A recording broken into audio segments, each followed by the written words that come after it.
Danny Jansen, for the second time in 4 days, walks it off for the Toronto Blue Jays. A much needed one for the Toronto Blue Jays. Not only in the standings wise, in this series, but mentally, after what we witnessed in this ballgame, the inability to get a hit with runners in scoring position. At one point, they're like 0 for 13 or 0 for 14 with runners in scoring position. Couldn't get anything going. Garrett Cole was outstanding. Bassett, even though he's sicker than a dog, you saw him on the bench there after his start was over. He looks awful, but he went 7 shutout innings. And you have opportunities. You get Kevin Biggio getting doubled off after a nice play. Was it Anthony Volpe who made that play?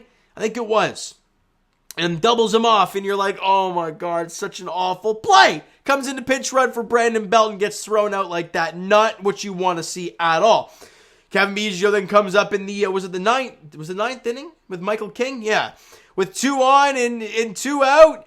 Can't get it done. Pop out. You're like, oh God, like, are we really going to go through this? And Jordan Romano.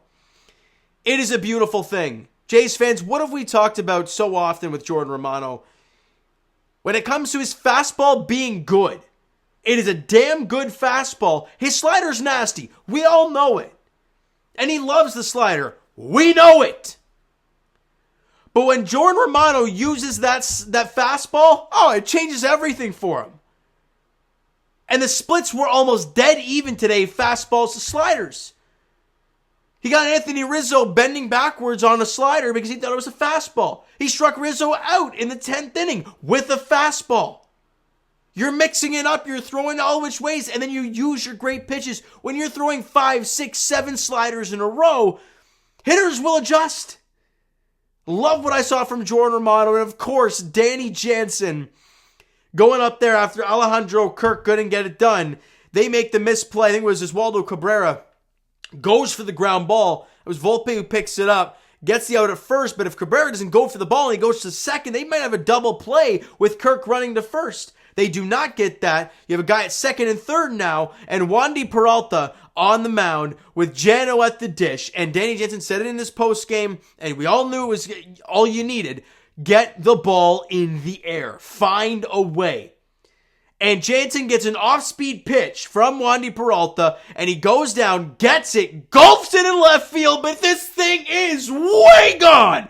A 3-run shot for Danny. You don't need all of them. You only needed Biggio at third, but who cares?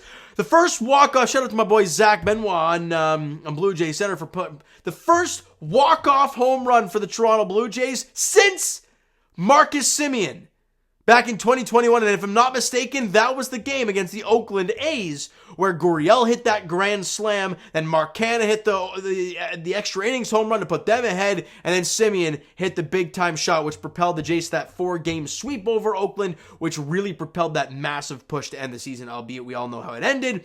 But I think that was the last walk-off home run we have seen at Rogers Center. Crazy stuff, I believe. Again, it might not be right, but I trust my boy Zach.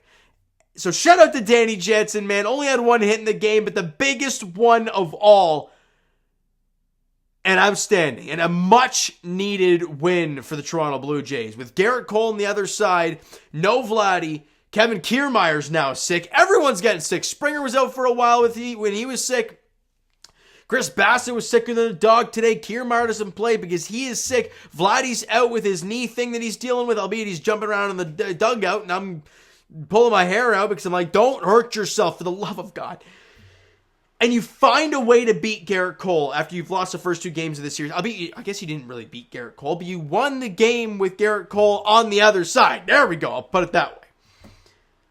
And you didn't let Judge beat you. And I think that's the big thing for John Schneider. I was very worried about that because, look, Rizzo's a hell of a player too. But you could not let Judge beat you again. You put him on, and Romano does the rest. Now, stats-wise, yeah, it ain't pretty. A lot of 1-1s for the team. Brandon Belt went 1 for 2 in the game, but he walked twice, both off of Garrett Cole. So he had some pretty good ABs there for him. Kirky went 2 for 5, albeit one of those outs was in a massive moment there in extra innings. But the Jays had opportunities and squandered them for a large part of the game, albeit, Yankee pitchers made some good pitches in good moments. 10 hits total for the Blue Jays, 7 strikeouts. So Garrett Cole went a total of 6 innings, only had 6 Ks. In my opinion, that's a win. The Jays also walked 5 times as well, so they did a really good job at the plate, just battling, right? They just battled and battled and battled. And Chris Bassett, what's the stat now? He is the, was it 3rd or 4th? I think it's 3rd in Jays franchise history for consecutive scoreless innings. It's like 27 consecutive score. It's ridiculous. He threw a complete game shutout against the Atlanta Braves. And then he goes out there today in a game that Blue Jays needed to find a way to win when he's not feeling well at all, and goes 7 innings, 3 hits allowed, 1 walk, struck out 7. A guy that's not a strikeout pitcher, known to be, and he was flat out outstanding, dropping his ERA on the season to 3.05. Jimmy Garcia went 2/3 of an inning, had a strikeout, walked a guy. I thought he was better in this game. Faced 2 guys, then the 1 guy he walked. And then Tim Mesa went out there, with 2 out and the guy at first. And then he walks the next 2 guys, and you're like, oh my God. And he gets a strikeout, I believe, of Anthony Volpe because they brought in him for Jake Bauers. And Mesa gets the strikeout there in the 8th inning to just settle this thing down and keep it sane at 0. Jordan Romano goes 2 innings, does not allow a single base runner, and gets that big strikeout of, who was it? Gleyber Torres and Anthony Rizzo with a guy at 3rd. Really big stuff there in the 10th inning. 2 innings, no base runners, and a couple strikeouts for Jordan. Picks up the win, a much-deserved win for Jordan Romano. And more importantly for the Blue Jays, they get back into the win column. A much-needed win. Now, tomorrow, Jose Barrios gets a start for the Blue Jays. And look, Jose's been pretty good recently. We got to give the guy credit. ERA now dropped to 4.70 on the season. You're facing off against Nestor Cortes. And Nestor Cortes this year, I didn't realize they were this bad. 5.53 ERA on the season. Averaging a strikeout per 9, 13 walks, so nothing crazy there. Let me look at the stats, see if anything jumps out like crazy. 26 runs in 42 third innings. 7 home runs allowed, 7 home runs in 8 starts. Nothing crazy, but it's just these Yankee fans might be able to help me out here about why Nestor Cortes is struggling. And his last outing against Tampa, 4 1/3, 7 hits, 6 runs, all were earned. He struggled. He's had a tough season. Yankee fans may be able to help me out on why that is. But that is the finale of this series tomorrow, and it's an early start, isn't it? 1:07 or something?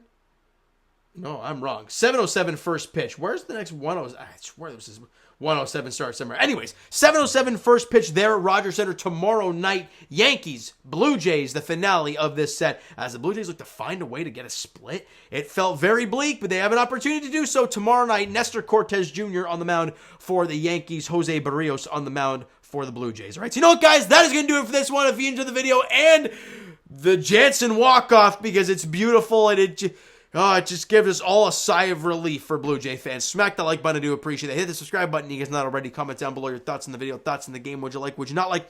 From today's game for the Toronto Blue Jays, the Twitter and Instagram links, Discord, and TikToks are down below. So follow up there if you guys have not done so already. And I will talk to you guys Jays Edition tomorrow. The finale of this 4-game set between the Jays and the Bronx Bombers in New York. Nestor Cortes Jr. gets the ball for the Yankees, and Jose Barrios gets the ball for the Blue Jays. 7:07 first pitch there at Rogers Center. Thank you guys so much for listening and watching. I hope you enjoyed the video and the ending to this game. We'll talk to you guys then.